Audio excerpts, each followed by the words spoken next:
Hi everybody, thanks for joining me again. Who has watched the Saturday Night Live 50-year anniversary show? We had to get a subscription to Peacock in order to watch it. That was fine, so worth it. I'm of the age that I was a teenager in the late 70s and could easily stay up late, and discovered this show that my friends and I thought was like the best thing ever because it was live, and this was so different than what was on at that point. I mean, I know soap operas are live and stuff like that, or they were, and we were certainly addicted to General Hospital, but we thought we had like landed on something super special, and we did. To see everybody in that special, there were decades that I wasn't connected with SNL, like in the 90s, late 90s, early 2000s. I can't stay up late anyway, but you don't have to, because now you can see highlights on YouTube. So my mom's a big fan and has always been, I think, a big fan. I have no idea why why that's on my mind right now, but we've been watching it over the last 2 nights, and so I'm in my living room, and I'm here because I really oh, no. Suki's here, of course. I'm using her ottoman to put some of my things on, and she just discovered some yarn that I'm going to talk about. We'll see how this goes. But anyway, I wanted to take advantage of the sun coming in this bay window and everywhere else in these 2 rooms. It hasn't been sun shining here almost at all. So I want to take advantage when I have the sun here in Western Pennsylvania. I have some updates. I don't exactly remember where I was a couple weeks ago when I left off the last time, so I'll just jump right in. First, I want to mention I was at my local yarn shop, the Moon and Yarn Craft Room, in a neighborhood in Pittsburgh called Bellevue, and I was there for Palentine's Day, and so we were all just gathering and doing various crafts. And I walked out to one of the main rooms to look at some yarn. I was taking a break from the project that I was knitting, and someone came up to me and said, "I know you from your podcast." And it was Joy from Richmond, Virginia. And Joy, please leave a message here and remind me the pattern you were talking about that has the cabling in it that you're working on now. And it's pretty simple cabling, and it might be a good pattern for me to look at since I want to try cabling. It was so wonderful to meet you. And we were talking about how much my husband and I love Richmond, Virginia. We used to live in Baltimore and Baltimore County. We were on the Dragon Boat team, and there is a race in Richmond that we would attend. Our team would attend. So, anywho, here we go. I took inspiration from... what is the name of her channel? I'll put it here, but there is a knitting podcaster that I watch. Is it New Moon Knitting? It might be. And she does a regular amount of knitting hats for nonprofits. So for charity, in other words. And she has a nonprofit that she gives the hats to. So I wanted to do that too this year. One of the benefits, other than the fact that it feels so good to knit a hat or scarf for someone to keep them warm that might have insecure housing, that may be staying in a shelter or even living outside. So that's the number one benefit. The other benefit is that you get to try out hat patterns and or whatever it is that you're knitting for people. And the nonprofit will usually have a website that gives you instructions on how to, what garments they're looking for, what specs to knit them to. The nonprofit that I'm working with, one of the nonprofits I found collects items once a year in September. So there's various drop-offs. And so I'm just knitting these hats. Sorry, I sneezed. I have a tickle and I'm sneezing this morning. So I'm knitting these hats, putting them aside, and then we'll take them to one of the pickup locations or drop-off locations. And you must use acrylic yarn. And they really want items that are darker colors or neutral colors, no bright flashy things. And so that was disappointing to me because I thought, oh, you know, I can pick up some really cool yarn, but I also understand that. So I picked up at least, when I picked up this gray yarn, it's actually Tweedy. And so that was fun. Don't look at my decreases. They are not the best. One of the things that I want to practice this year is getting my decreases a lot better this year. So this is a larger size.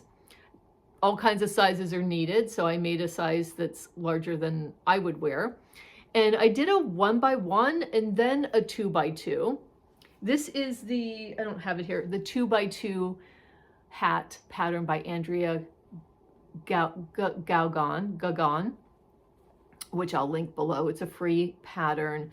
It may be where I may have learned about this pattern from New Moon Knitting. She knits this a lot for her hats for donation. So this is Lion Brand Heartland yarn, and it was just a Tweedy yarn. Picked it up at Joann's. I went to my local Joann's recently because, as we all know, most of them, not most of them, some of them are closing, including mine, both of them in my area of Pittsburgh will be closing. And they have their yarn 25% off. It's not a huge deal. You can get Lion Brand yarn sometimes 25% off, 30% off.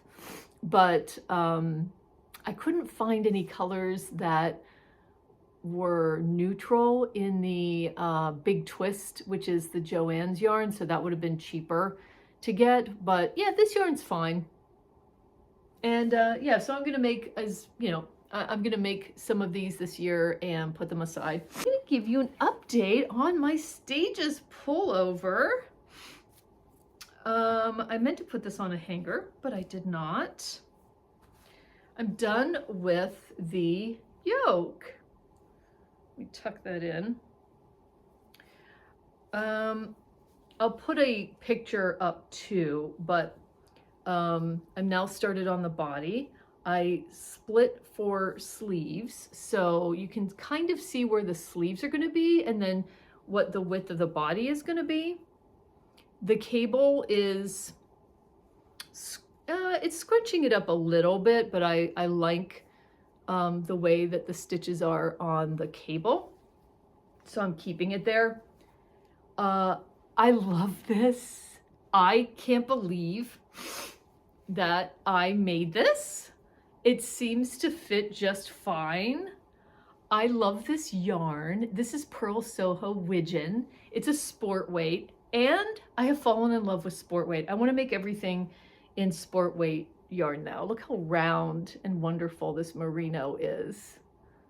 It's just so wonderful. I just want to keep on working with Wigeon, I think. And it's a decent price. You get a lot, like 359 yards for a skein that's regularly $24, but you can get it on sale in their 25% off, which is, it takes it down to, I can't do that math, I don't know, 18, I'm not sure.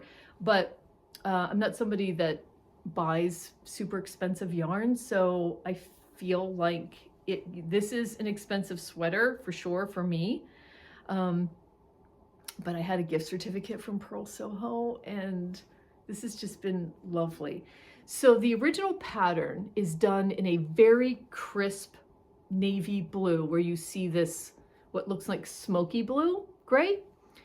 And they were out of stock. They were out of stock for a long time. It never came in. I went ahead and ordered the slate gray. And I love it because in some light, it looks smoky blue. It's so cool. This is orange carmine. I love this color.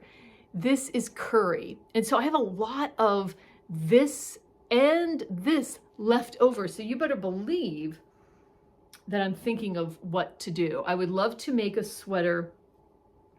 Maybe it's got some texture, maybe it's got some color work, but that is with this curry. This curry looks a little darker than it is in this yoke.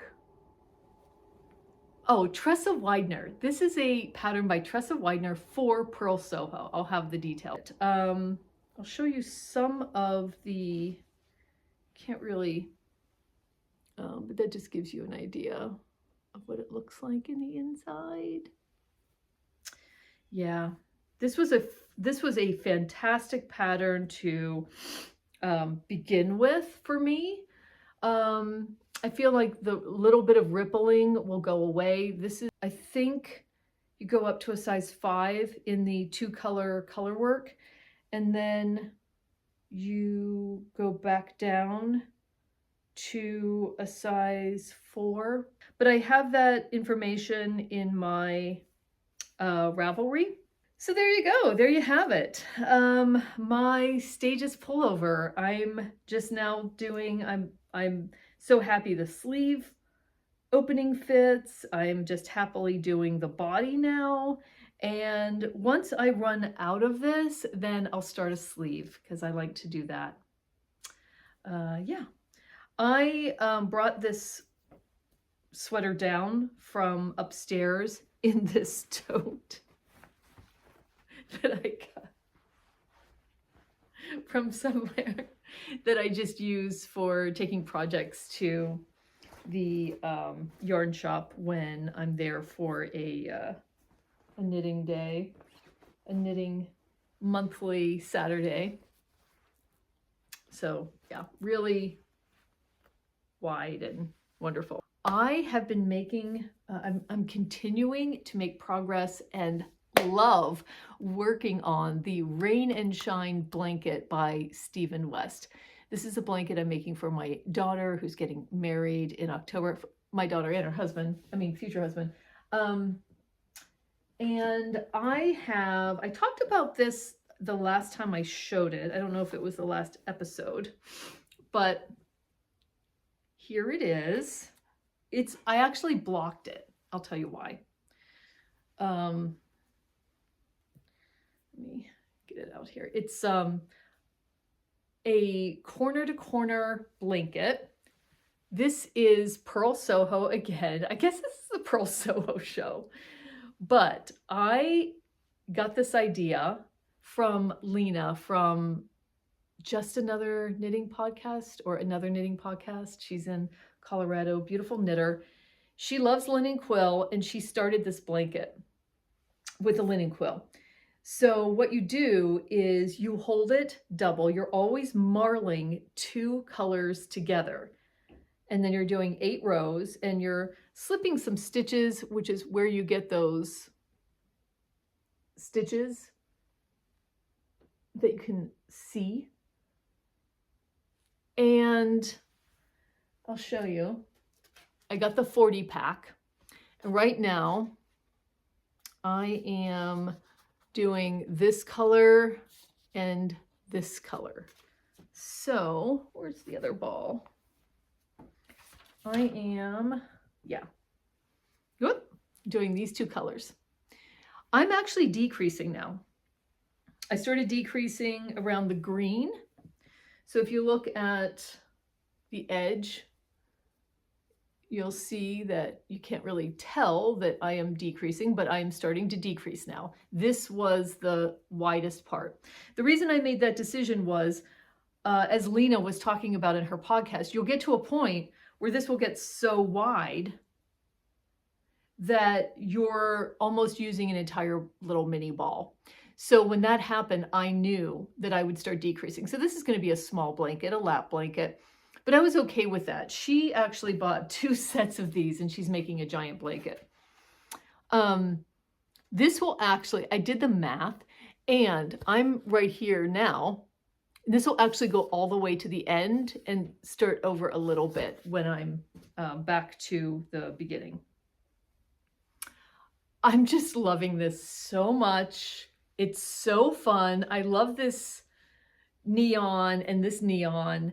And I can't, this is so warm when it's on my lap and I'm working on it.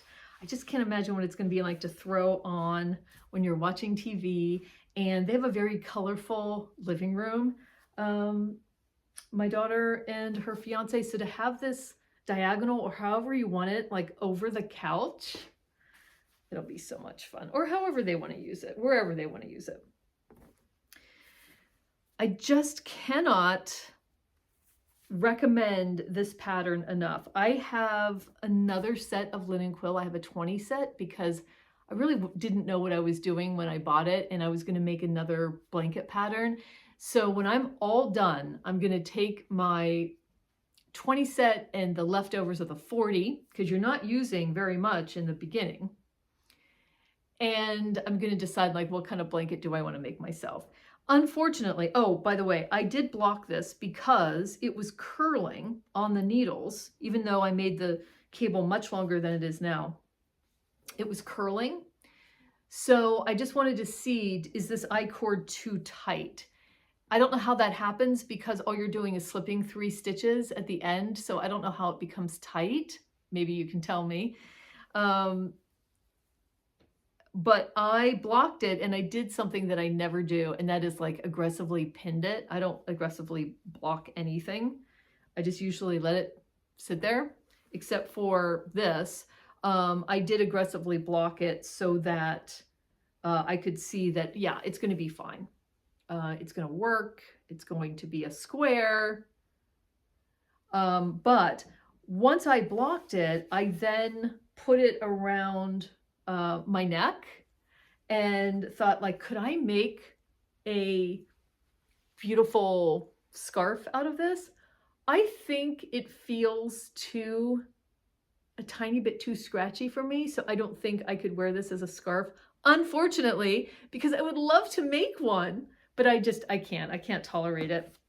So it'll be a blanket for sure. I mean, it is soft, but what is linen quill made out of? I'll put it here. There's something in it that just prevents me from wearing it against skin because, oh, I love the squishiness of this. As Lena says, like there's something about putting two of them together, holding them double, that it's amazing. I just absolutely love this project. It's been such a thrill. So that's that. All right, what next? I had started that beautiful red Sophie scarf using the Knit Picks Stroll red yarn. Strawberry. I started making it, holding it double, and that was a mistake because it was just getting too thick. It was a material that was not like my first Sophie scarf, which is also made out of sock yarn, but I held that single. It's a magpie fiber swanky sock, which is not Knit Picks Stroll. So I just ended up frogging it back, and I didn't have enough to make an entire Sophie scarf anyway. I don't know what I was doing.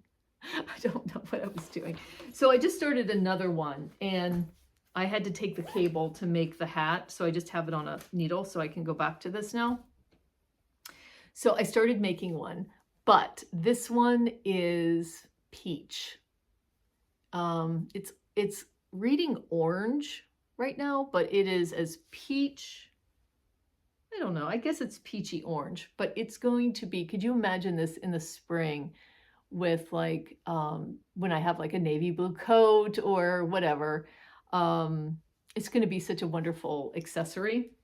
I'm using this sock yarn that I got in a de-stash from someone who is a YouTuber. It's Chelsea from the Sunday Knitting Society, and she was de-stashing a bunch of yarn. And I don't know why.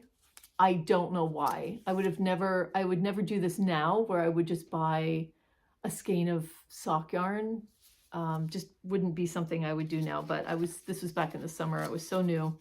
This is from Plucky Knitter. Primo fingering. It's merino, cashmere, and nylon. So it's kind of like swanky sock, which is why I chose it for a Sophie scarf. And it's in the colorway Punchy. So it's very round,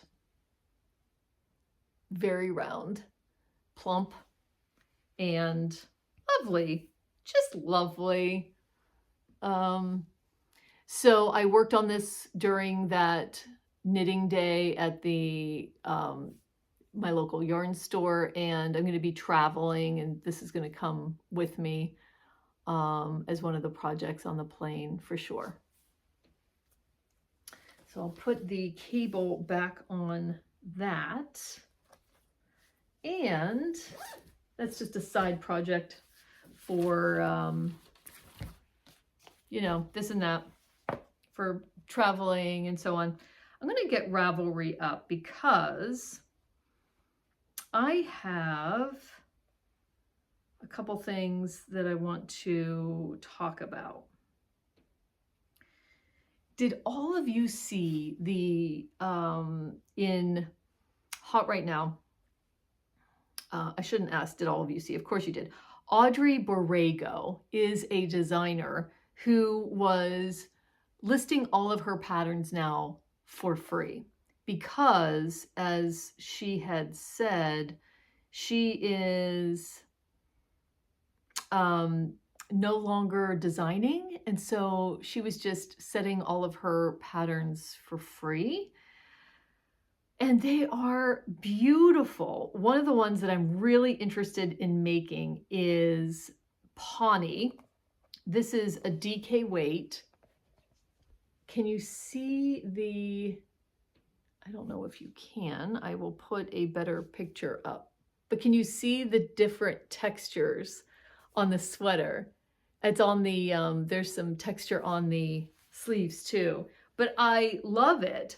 One of the things that I want to do in my next project, I'm stopping myself from just making other color work things because I want to either make a saddle shoulder design or a drop shoulder, or at least attempt to. I haven't done that type of knitting before, so this would be a drop shoulder. I don't think I'm making this now, but I just wanted to point out the fact that that Andrea Borrego has just these beautiful designs that I have favorited and downloaded because they're stunning. This is called Eshi. Oh my God. I want to make this in the exact colors that she has there. Oh my God. Oh, on and on and on. Texture, color work. It's just amazing that I guess she's retiring from. Yeah, so I definitely want to make the Tombow tee by Florence Miller. That I will be making. However, I was really looking for something that right now that wasn't fingering weight and that was just either sport or DK. And so I bought the pattern because it was actually on sale. Coco Amore, who is Cheryl Mokhtari, put her patterns on sale recently, like 20% off. And so I bought the Seaside Tee. Oh my God, isn't that adorable? And again, this is not going to be raglan. It's going to be, I think, a saddle shoulder. Let me take a look at the back. See the back? It's like, it's got that line in the shoulder right there. So yeah, something different. It is 1, 2, 3, 4, 5, 6, 7 sizes from XXS to XXL. It's a, she says worsted weight, but she also made this in Sandisgarn Line, and it's 22 stitches and 32 rows, US 4. So take that for what you will. I thought maybe getting a yarn and holding it double. If it was a fingering weight that was thin enough, that would work. So I have a gift card from Moon and Yarn Craft Room because my husband got it for me for Valentine's Day. Isn't that, oh, it's crazy. Crazy good. So I found some yarn on sale at Moon and Yarn Craft Room, and it's this Pasquale Merino baby. This is the color Sahara. It's fingering weight. It's merino. It's soft as butter. Like, this feels so like brushed. It just is so amazing. And somehow I saw this and thought this would be so cool as stripes. I'm so into this color now.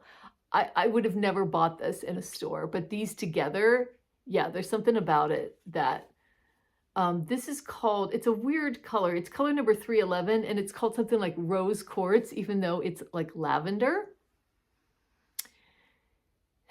And I tried knitting with this single, and it's just too thin and too slippery because of that just brushed merino. So I held it double, thinking maybe I could make something out of that.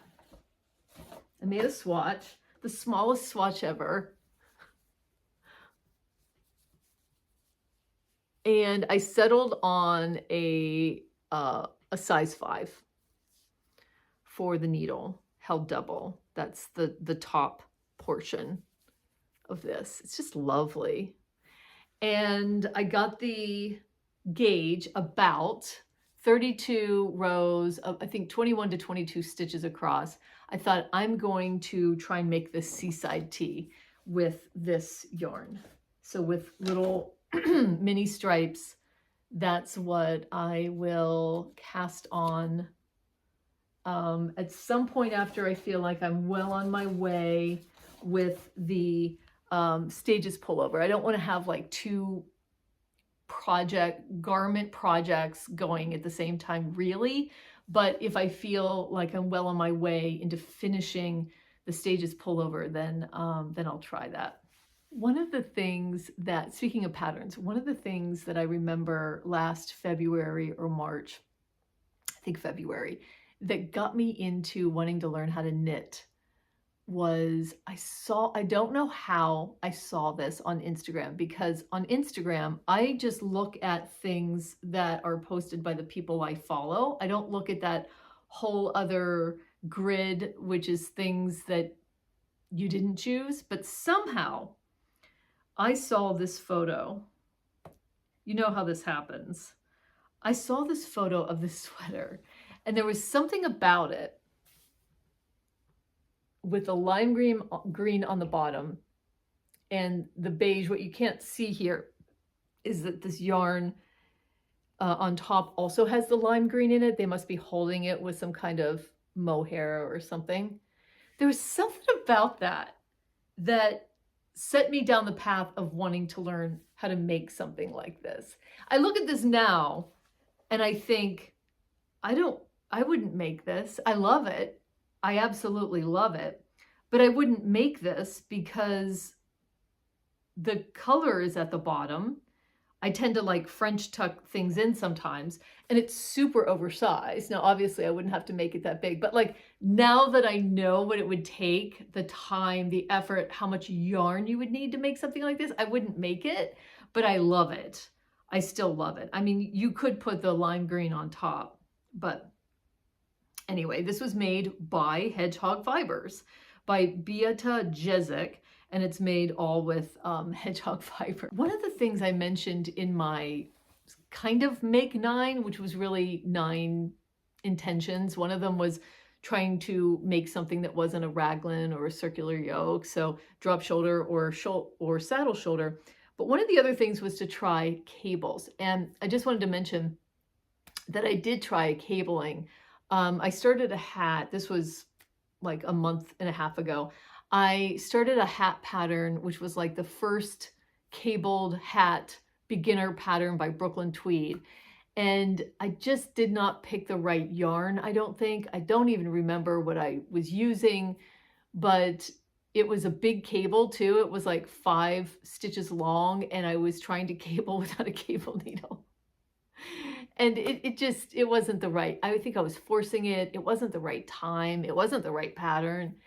And I'll try it again sometime, but I just wanted to mention that I tried that and then just pulled it back because I was just, I think, really wanting to try it and rushing it. So I will certainly try again. I have one more finished item that I forgot to bring over with me, so I'm gonna go grab it and show you. Okay, the Hearth side hat.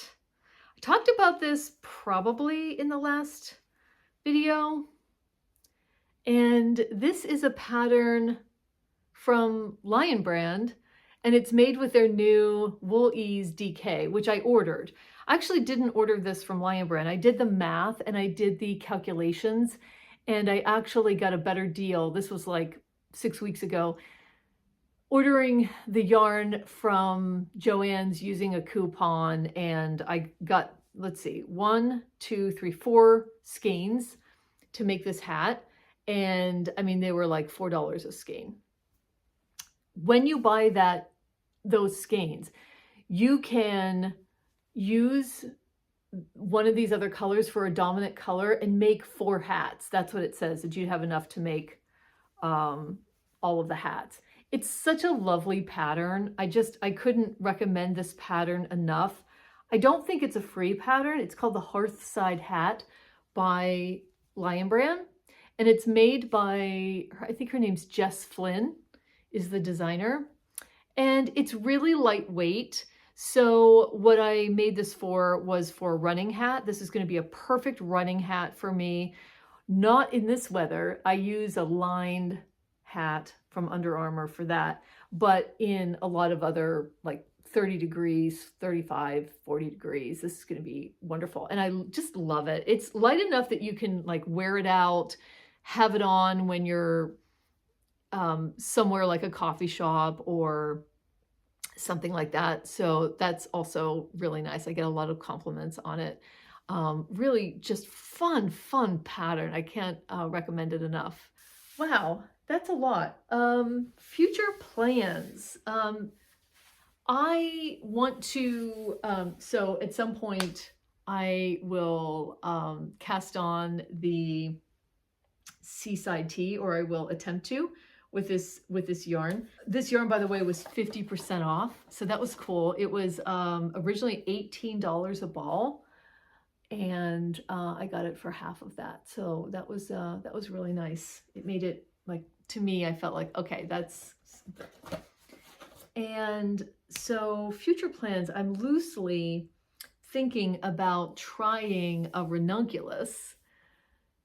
I'm going to use yarn that I already have. I'm just going to play around with it, try it. Not sure what weight. And then I put in another drops order, but only for, again, for some yarns that I want to try out. I do want to make a cloud sweater or something along those lines, the petite knit cloud sweater, that's just got this almost no rolled edge, and it's made from like an alpaca, not lace weight, but an alpaca fuzzy yarn.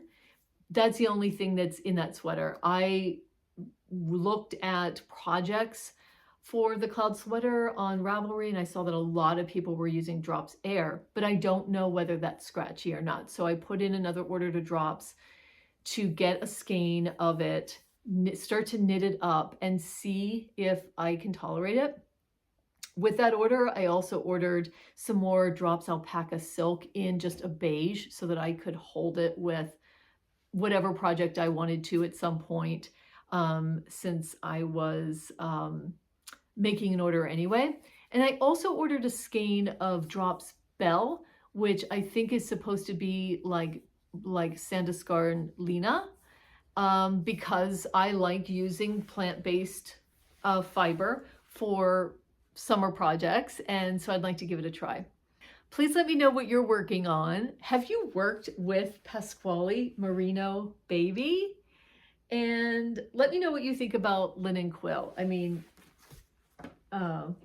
I I know that, I know, for instance, like Chelsea from Sunday Knitting Society and Lena from another knitting podcast are huge fans of linen quill. I wish I could wear it. I mean, I'm sure I could make a vest and it would be tolerable, but yeah, I wish I could tolerate it more on my skin. And please let me know what spring patterns you're thinking of. I will take all recommendations. I love looking things up on Ravelry, so let me know what you're up to. The next time I'll talk with you is it'll be March. I love that for us, those of us that are in the Western Hemisphere. So talk to you soon. Thanks for joining me. Bye.